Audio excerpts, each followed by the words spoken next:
Hello, welcome to signaturetv.com.ng. Today we have the pleasure to have the presence of the Special Advisor Media to the President, Mr. Femi Adesina, on our interview segment. You're welcome to the show. Thank you. My pleasure. We want to look at some of the issues that's been trending across the world. Especially, let's maybe start from the broadcast of Mr. President on the 57th anniversary of Nigeria's independence. So many issues were thrown up, and some of the opinion, I don't know if I'll say from the Southeast, they have a feeling that the president has some kind of disdain or dislike against them, given the speech he made on that day.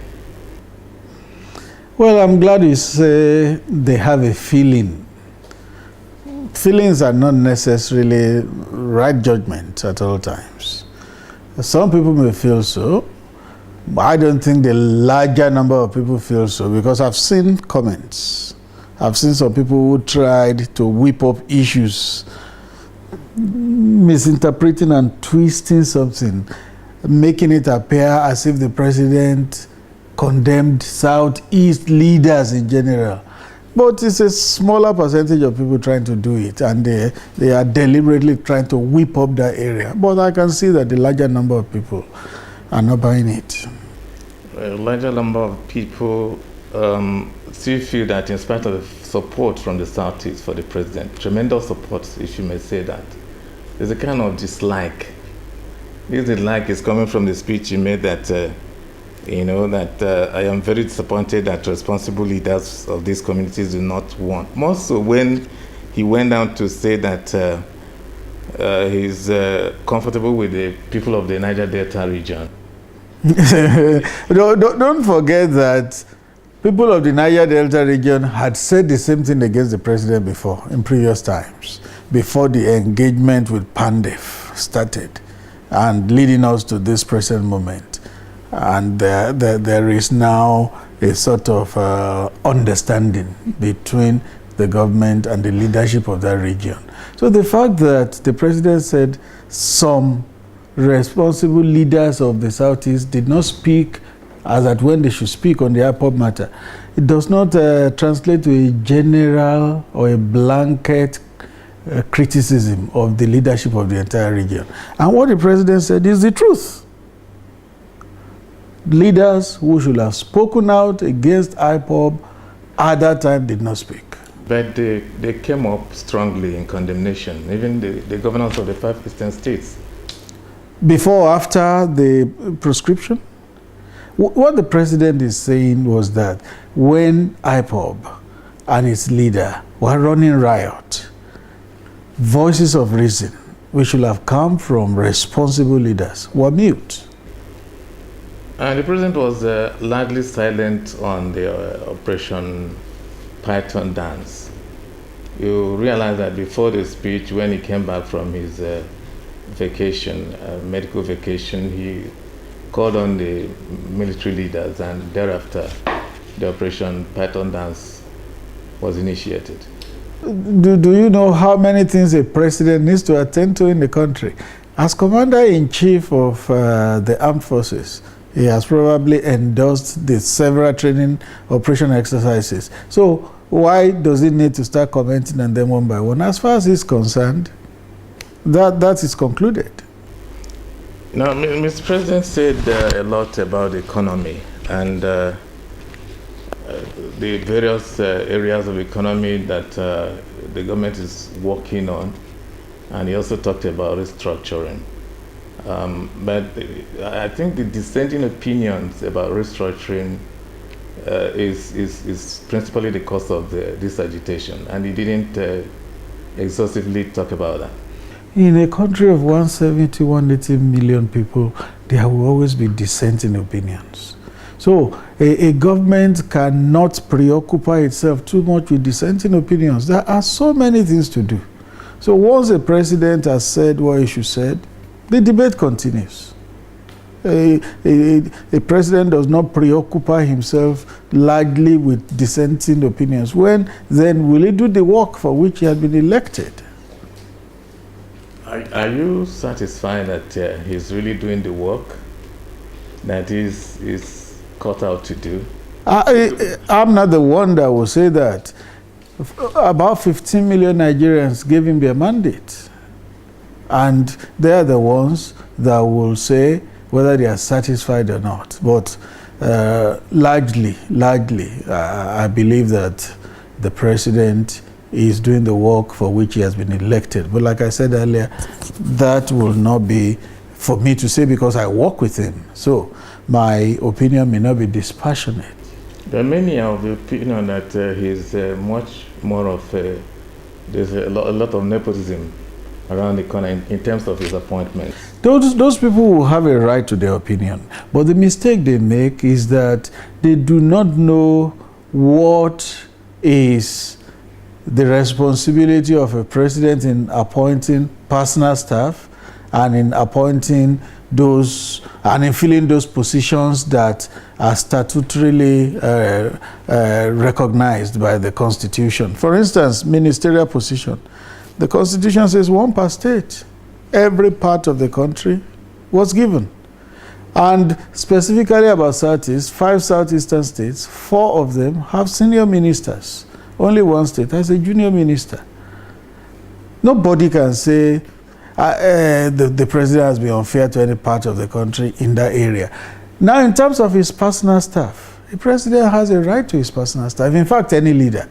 When Obama first became president in America, majority of his personal staff were his college mates and his college contemporaries. A president has a right to his personal staff. There's nothing that says you must begin to do ethnic balancing when you are appointing your personal staff. And then, of course, there are certain positions that come by seniority and efficiency.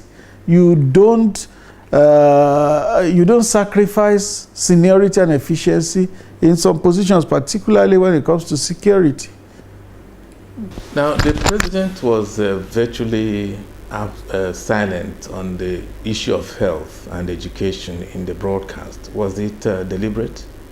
You can't say everything in the broadcast. There are so many things to say. There is no way a president, wherever he is in the world, whichever country, would touch on everything in one broadcast. No, it's not possible. You know, it's a concern to the society because having just come back from medical leave before the broadcast, and as we speak, the Minister of Education, so to say, is on medical vacation. And there's the saying that the State House Clinic that's got a lot of money over the years, is not being put in proper use. You have only taken one side of that matter on State House Clinic because there are 2 sides to it. The permanent secretary of the State House, who superintends over the place, has given an explanation. So you just have taken one side. You need to look at the explanation of the permanent secretary. You can only get what money has been released for. The fact that something is in the budget does not mean that that amount was released. The permanent secretary has explained it. Is the government worried the fact that just about 15% of the capital budget is implemented so far? For which year? For 2017. 15%? That's what was given as... 2017 is the current budget. Yes, that budget was signed on June 12th. June to now, July, August, September, it's just 4 months.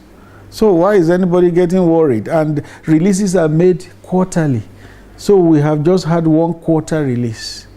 And the second quarter, according to Finance Minister, was to be done this week. Nobody should lose sleep over that if they know how the system operates. Budget was signed June 12th, so only 1 quarter has passed and there has been released for 1 quarter. Now, in the area of restructuring, the president hammered seriously on the fact that there should be proper dialogue and the desired constitutional changes should take place in rational manner. But the agitation that's been coming up from virtually all parts of the country is not being taken very seriously by this administration. I don't agree with you. Virtually all parts of the country will not be right. There are pockets of agitation here and there, truly, but you can't say virtually all parts of the country. Nigeria has over 350 ethnic nationalities. How many of them are agitating for one thing or the other? You can't say virtually all parts of the country. But then, even those agitations are legitimate, and the president has said it. In his first broadcast, he says, virtually, he said different parts of the country have their grievances, and the grievances are legitimate. But because you have grievances, that does not mean you throw the country into a tailspin. You must bring forward your grievances in a legitimate manner. And the president said, under this arrangement, take your grievances to the National Assembly or to the Council of State. On the issue of security, the president promised that the remaining Chibok girls will be released. It's work in progress, yes.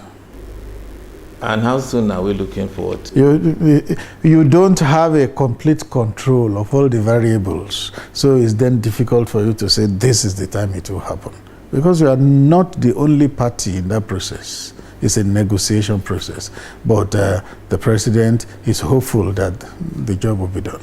Now let's go back to the issue of the Operation Python Dance. A lot of people are saying that it's much more intensive than the other military operations that have been taking place in other parts of the country, and that the president just kept mute about it. No, your choice of word is even not correct. Operation Python Dance 2, just like Operation Python Dance 1, was not an operation. Let me come again. Python Dance 1 and Python Dance 2, there is no operation in it. It's an exercise. But in the first exercise, lives were not lost. In this situation, a lot of lives were lost. I don't have concrete facts on that, but I have read of the allegations that some lives were lost. But the question is, who was the aggressor? Who was the aggressor? The aggressor was IPOB, because soldiers were going through the streets and they began to pelt them with stones, with Molotov cocktails, and waving machetes and all that. When you do that against troops, you are asking to be dealt with.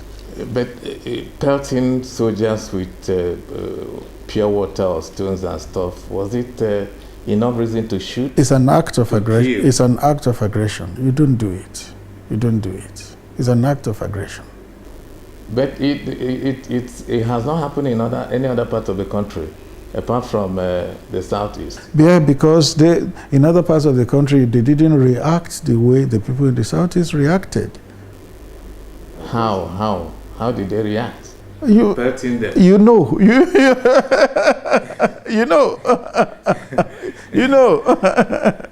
Because all over the world, we even see, in some western parts of the world where even police people, military. You don't do that against the military. When the military is out on legitimate exercise, you don't then carve out some places and say it's a no-go area. It never happens. Those who did it were asking for trouble, and maybe they got it. But was the reason enough for the president not to talk about it? The president does not need to talk about everything. He does not need to. You said in the economy that we just 4 months or thereabout has been implemented, the 2017 budget. Yeah, it was signed in June, and this is October. And then October. Are you not worried that this little percentage is being implemented? No, I'm not worried, because capital releases are done quarterly. Only one quarter has elapsed since the budget was signed. There's the other issue the program talked about, the Anchor Borrowers Program. I remember that, was it in Cross River State, there was a demonstration that what was supposed to be paid to them is not what is getting to them. And also, the people are saying that the president is using it as an avenue to favor his own people and his own states? People can say anything. They have a right to it. They're entitled to it. We don't have to respond to all that. Mr. President said when the economy was said to have come out of recession, that unless it trickles down to the people, and as it is, as at now, the hardship is still there. What the president said makes a lot of sense.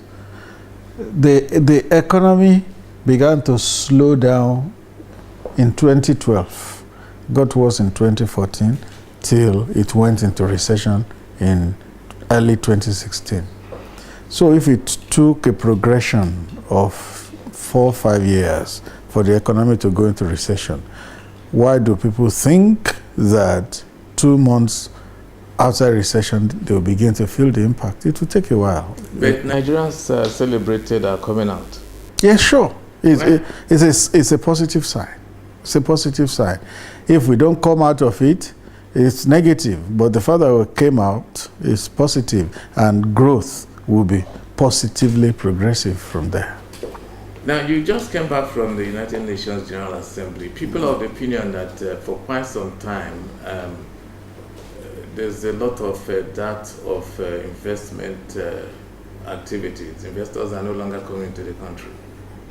You don't have statistics. I wish you had statistics. If you backed that up with statistics, then we will look at it. But you don't have statistics. What I can tell you is that the forum between potential investors and the Nigerian government at the UN General Assembly was even oversubscribed. 80% of those who attended were American businessmen, and a good number of them made inquiries as to how they can invest in Nigeria. So Nigeria is still a good investment destination. Now, with the issues of electricity, power outages. Yes, there are constraints. So some things hinder investment: power, infrastructure, security, and all that. But Nigeria is still doing good in spite of all those challenges. And you can then imagine how well we will do when those challenges are out of the way. Let me ask you, how often do you reach the president? I work with the president. I'm his personal aide. So I can see him anytime I need to see him. If it's daily, I can see him daily, as often as I need to see him. But maybe it's not the same with the ministers? Well, the ministers have their own reporting line. I'm a personal aide to the president, so I can see him at any time I need to. Agriculture. Agriculture is coming up strongly from all indications. I'm glad you are saying that. But farmers are still complaining that facilities like fertilizer is very, very difficult to be reached. Fertilizer, by the time this administration came, was 13,000 naira per bag. As we speak, fertilizer is 5,500 naira per bag. That's a very, very, very positive improvement. So where exactly? Because the rural areas... Fertilizers are available. The fertilizers are available. They need to know where to get those fertilizers. They won't bring them to your doorstep. They need to know where those who distribute and those who retail it are. They won't take it to their doorsteps. But the fertilizer situation is different. It's like the difference between heaven and hell now. It was 13,000 when this administration came. Now it's 5,500. I'm sure a lot of the farmers themselves will give kudos to the government. Now the money given to states from by the federal government to pay salaries and pension was said to have been misused by some state governments. Is the government doing anything? In our federation, the federal government does not supervise the states in terms of looking into how they spend their money. No. Under a federal arrangement, it does not happen that way. So when the federal government releases money, the onus is on governors to use them well, and the onus is on the people to find out how their governors have also used the money.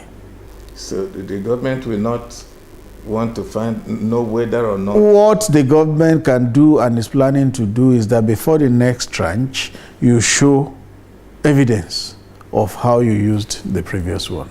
That's all a federal government can do in a federation. We've been talking with the Special Advisor Media to the President, Mr. Femi Adesina. Thank you very much for talking to My pleasure. TV. Welcome. Thank you. Thank you.